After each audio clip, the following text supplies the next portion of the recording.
Un sommet Afrique-France sans chef d'État, sans autorité institutionnelle. C'est le nouveau format de cette rencontre périodique entre les États africains et la France. Cette année, à Montpellier en France, elle est exclusivement consacrée à la jeunesse d'Afrique et de la France. Ce format est original, estime notre confrère Serge Daniel. Au-delà de l'originalité, c'est le côté économique pour les pays invités qu'il faut saluer. Ça fait plus d'économie au pays.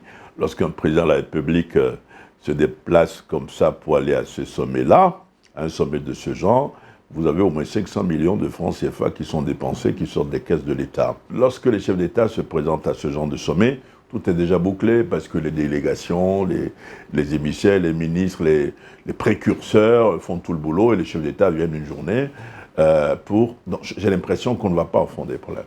Ce sommet sera certainement l'occasion pour la jeunesse africaine de poser au président français des questions qui fâchent.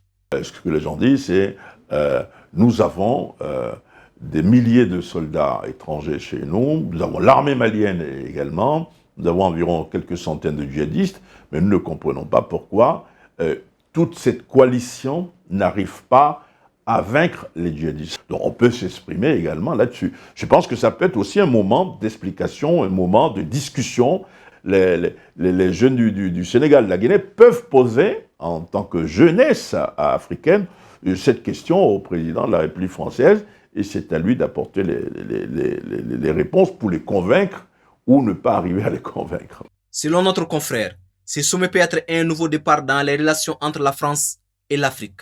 Ce qui va changer, c'est l'après.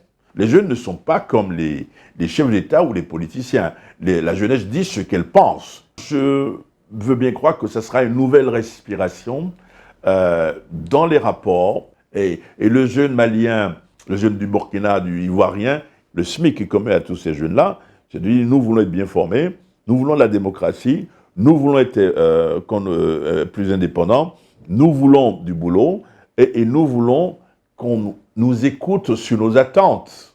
Dans le programme, le sommet s'articule autour de 5 grandes thématiques, à savoir l'engagement citoyen, l'entrepreneuriat et l'innovation, l'enseignement supérieur et la recherche scientifique, la culture et le sport.